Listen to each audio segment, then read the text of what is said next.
All right, hello everyone. Here we're back for another tutorial here. And what I'm going to do on this one is, let's take a look here.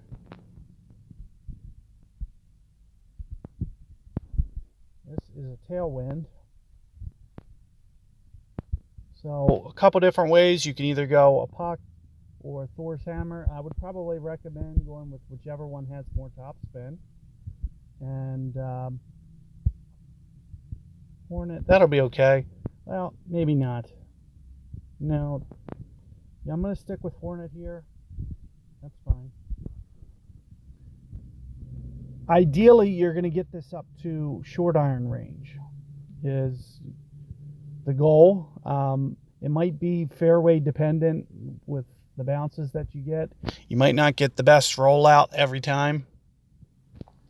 So something you might have to watch a little bit, is it could vary.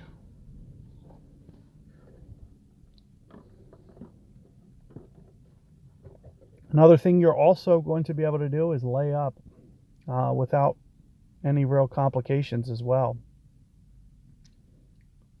So here you can see that's what my opponent's going to do here.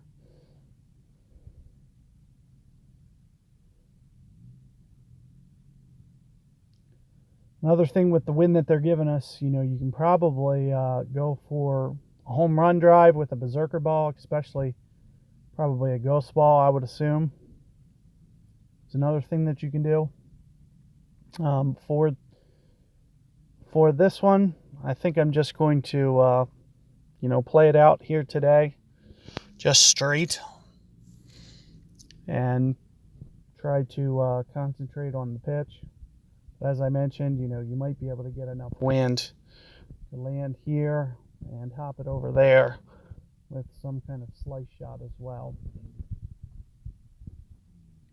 Here you can see we got pretty decent wind. What I'll usually do is try to favor this left-hand side and then curl it back.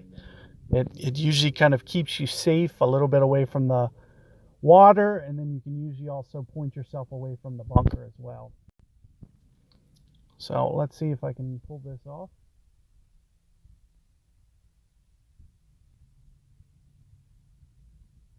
So here you can see that I get it down here. Hopefully should be to short iron distance. The hardest thing about this will be, kind of the side wind that I have to play. It's going to be a little bit challenging. It's going to require some kind of overplay. Especially in Master Tournament, you really get a lot of wind effect on these pitches, especially the more that you get towards max club. So for instance, if I'm at mid club, maybe I'll use maybe like 15% on a side wind this big.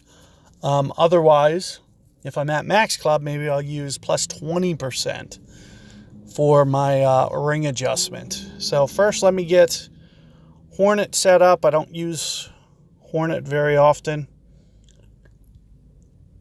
but it's the same. It's the same as using Thor. What's nice about the Hornet is it has enough accuracy that there's a chance that you're going to great ball it into the hole, because the rings are so tiny. They're about the width of a cup at half club. So let's take a look at where we are. There's max, there's min. We're kind of towards mid club.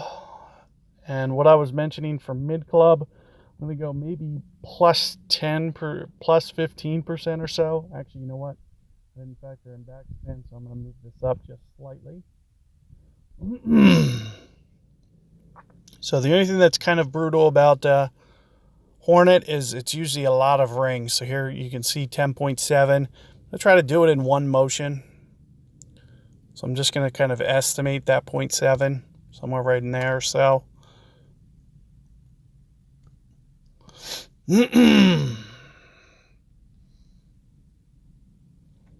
And it looks like there you have it. Should be, relatively straightforward. Pretty easy to make, plus 15% adjustment there. As I mentioned, you know, towards max club, may want to bump that up to maybe plus 20% on your adjustment. So good luck with that hole, guys, and catch you guys on the next one.